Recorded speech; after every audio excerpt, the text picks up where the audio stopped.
Minnesota Vikings lose another heartbreaking game. Another game that comes to the last play of the game. This time, it's against the Detroit Lions. Yes, that's the Detroit Lions, who the Vikings just handed the first win of the season to Dan Campbell and the Detroit Lions. An offense without Quintus Cephas and DeAndre Swift managed to score 29 points on us. Minnesota Vikings fall 27-29 against the Detroit Lions, move to 5-7 on the season, remain second in the division, and fall to 9th in the NFC. Minnesota Vikings are 5-7 and 9th in the NFC. Looking in the hunt right now, but as a whole, we can't just look to that playoff for 2021. We have to look to the future for this team, as we have a terrible head coach right now, and he's been awful throughout his entire career. He's just overshadowed that by his a win-loss ratio. He's been above 500 a head coach, which is what you're looking for. And he's had a couple good seasons where the defense was great. As a whole, we have to look at this Vikings team because we cannot go to Detroit and lose to the Detroit Lions, even without 7 of our starters. We are a much better team than the Detroit Lions. The Vikings are now the laughingstock of the NFL after they lost to the Lions. The Lions are no longer. It is us for losing to the Lions. Minnesota Vikings, 1 day removed since they lost to the Lions. Just an awful performance by the Minnesota Vikings, and we're going to unpack this on today's episode. We have a guest also joining us who should be joining us shortly, and a lot to unpack here. We're going to talk about the future for this team, but Vikings did dominate on a lot of stat categories here, but really who cares, because the Vikings did not deserve to win there. The Lions definitely deserved that win over the Vikings, despite the fact that the Lions wanted us to win. Despite the fact that the Lions went for it on 4th and 2 in their own territory in the fourth quarter, when they're up, they were handing the game to us. They went for it on 4th down. Blake Lynch got a forced fumble. It was Vikings ball. We scored in a couple plays. That's when the Vikings took the lead. The Lions were handing us the game in the fourth quarter. They were giving it to us in third and fourth quarter. But the Vikings continue to disappoint because our defense continues to come short of expectations.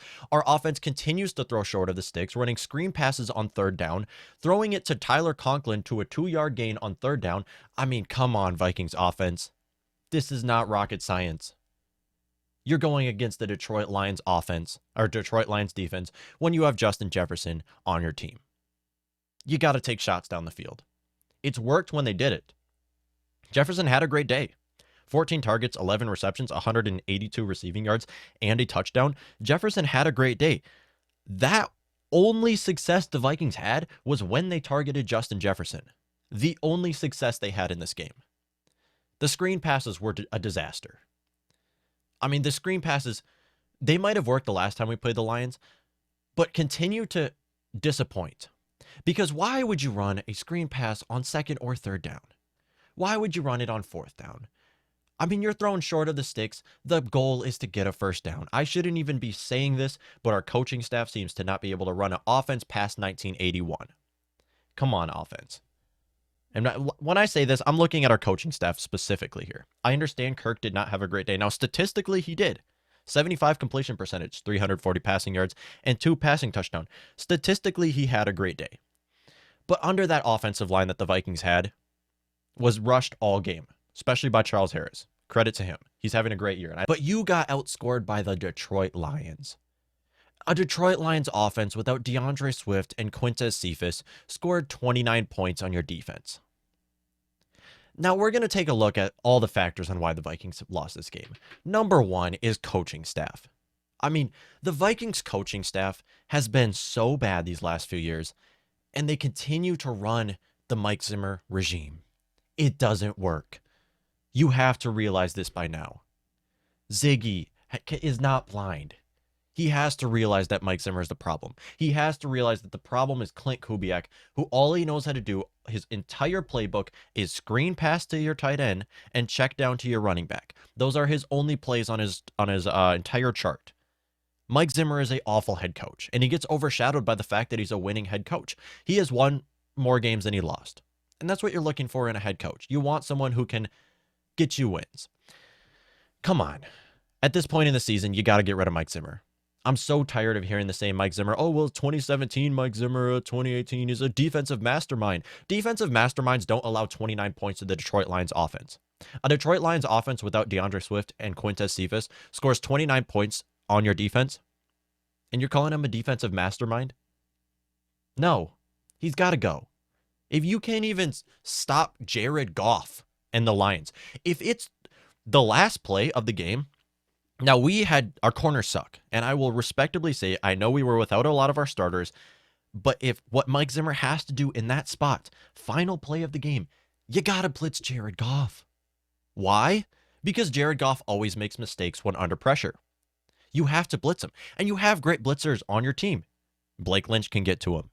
We saw this happen multiple times in the game. Harrison Smith. Now, I wouldn't blitz Harrison Smith as a first choice, but again, he's another option you have. You have multiple players who can rush the passer and stop that final play from happening.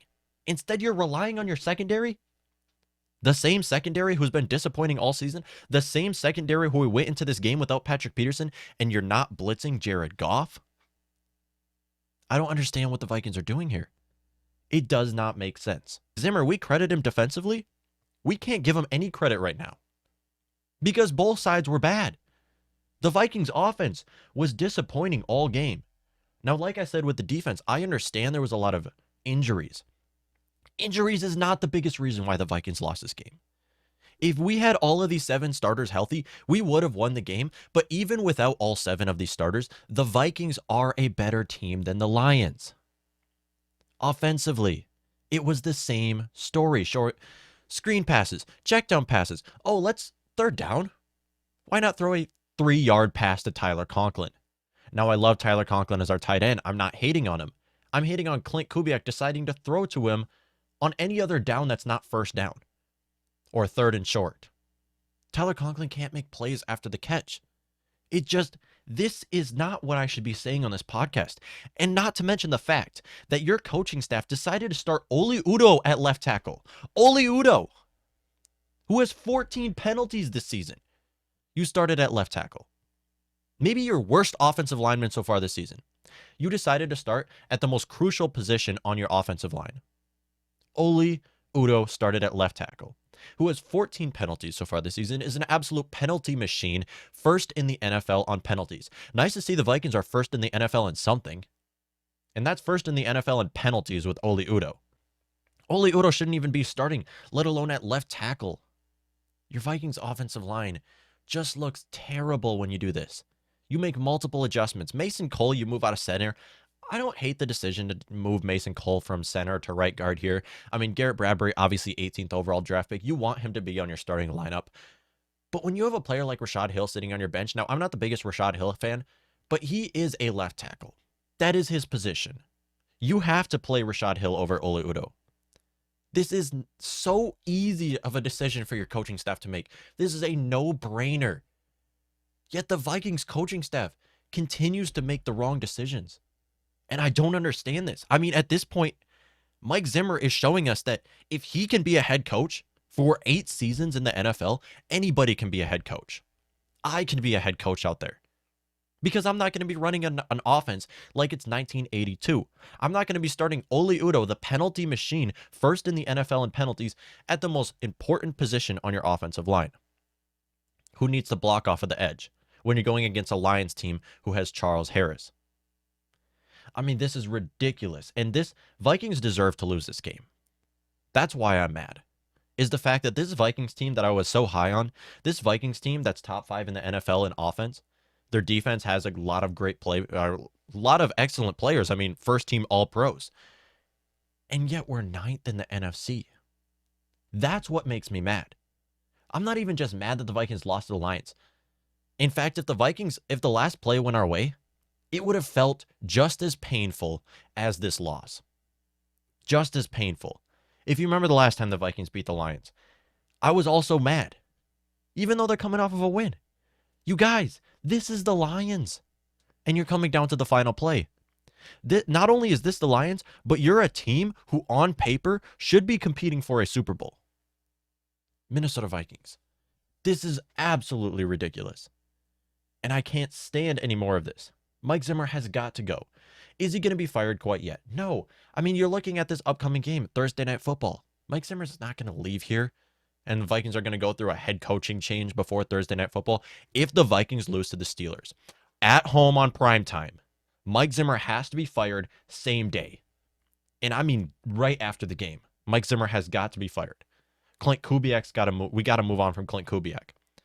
As a matter of fact, get rid of Rick Spielman. Get rid of Adam Zimmer. Get rid of everybody. The only two people I want to stay here is Andre Patterson and Ryan Feiken. I'm a huge Ryan Feiken fan now, though. The other two, everybody else, get rid of them. Janitor, get rid of the janitor. I don't care. Recently, Joe Brady was released by the Carolina Panthers. Now, is Joe Brady your first choice for a head coach? No. But he's a young offensive-minded player or a coach. That is what we need right now.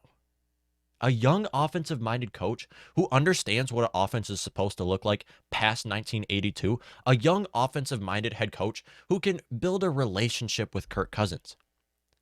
That is already miles better than Mike Zimmer will ever be with this team. You have to sign him. He's right there. He was just released from the Panthers. Now, he's not my first pick for head coach. However, he is much better than Mike Zimmer and much better than anybody else you can take right now. If he doesn't work, we have nothing to lose at this point. If the Vikings bring in Joe Brady as their head coach, we have literally nothing to lose. It's not like the Vikings are going to be Super Bowl contenders anyways. We don't have anything to lose, but we have everything to gain. What if Joe Brady just happens to be the next young offensive mind guru? You're going to miss out on that if you don't sign him now. Mike Zimmer has to go. And this is no question. Mike Zimmer is to blame for the fact that the Vikings are 5-7 with one of the best rosters in football. Yes, we are one of the best rosters in football. Now, fully healthy we are. I understand the Vikings have suffered a lot with injuries, but fully healthy we are. And even without Adam Thielen and Dalvin Cook on offense, we are a very good offense still. KJ Osborne's good enough to be your wide receiver too. Alexander Madison has showed himself to be a solid starting running back. Tyler Conklin has stepped in for Irv Smith Jr. so far. I mean, Vikings just look good of an offense. Even without Dalvin Cook and Adam Thielen going up on Thursday Night Football, Vikings are a solid offense. Now, as a whole, it's not just Mike Zimmer. It's not just Clint Kubiak. It's not just our coaching staff. We have to look to this next draft. Is it time we find a new quarterback? I mean, Kirk Cousins has played 4 years with his Vikings, 4 seasons, 0 division titles in 4 years. He's due $35 million in 2022. Is it time we look to a new quarterback? I mean, I understand this upcoming draft is not very good, and I doubt the Vikings will be able to find a quarterback. I'm assuming they're going to pick somewhere in the 20s or late 10s. I'm assuming they're not going to find a good quarterback there, but they could easily trade up. I'm not saying Kirk Cousins is bad. I'm saying if you want to rebuild your team, you have to take shots on quarterbacks because it is the most important position, and you have to look to rebuild this team and not pay Kirk Cousins $35 million in 2022. Minnesota Vikings, it is time we look to rebuild.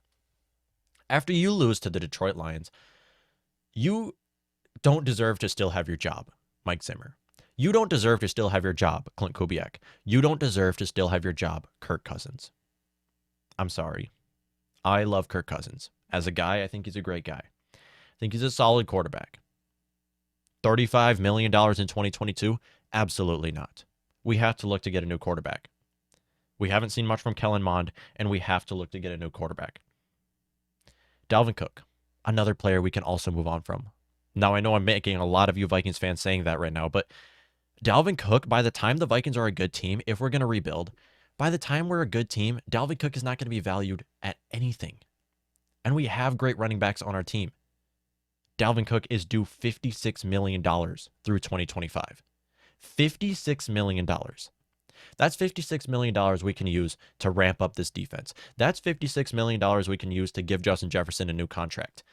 We have to build our offense around the pass game because this has not worked. Having a injury-prone running back like Dalvin Cook and an overpaid quarterback like Kirk Cousins has not worked with the Minnesota Vikings. It's time to rebuild. We have to. And I don't think there's any question at this point. The Vikings have to give up the fact that we are a mediocre team. A mediocre team in the NFL. As we've been through the whole Mike Zimmer regime. Minnesota Vikings, mediocrity is the worst thing in the NFL. Mediocrity is the worst thing. You're not good enough to compete for Super Bowls, and you're not bad enough to rebuild. Minnesota Vikings have to trade away a lot of these players. They have to move on. I'm so done with this Mike Zimmer regime, and you have to fire him after the Steelers game. As a matter of fact, I'd like to see him fired now. I know it's not going to happen. I'd like to see him fired now. Vikings have to move on. Lose a game they should have lost. Vikings deserve to lose that game. That was god-awful. And now we have to look to rebuild because we can't compete for a Super Bowl. We can't even compete for our division. We can't even compete. No, we can get a playoff berth. We can get a playoff berth, but who even wants that? I mean, you're just going to get your hopes up. Vikings might beat a team in the playoffs. Like, Vikings might beat Buccaneers. Vikings might beat Cowboys in the playoffs. Cardinals. But again, it's not going to matter. We're going to lose the next game. Why? Because this is rinse, repeat with the Minnesota Vikings. It is time to rebuild. I'm calling it rebuild time with the Minnesota Vikings. Next game, we're going to take a look at our next game with the Minnesota Vikings. This will be a short week. Vikings will host the Steelers on primetime Thursday Night Football. The 6-5-1 Steelers on Thursday Night Football, 7:20 Central Time. This game will be on Fox, as all Thursday Night Football games are on Fox. But as a whole, Minnesota Vikings, it is time to look to rebuild, and that's what we'll be looking for going forward in this podcast. Thank you.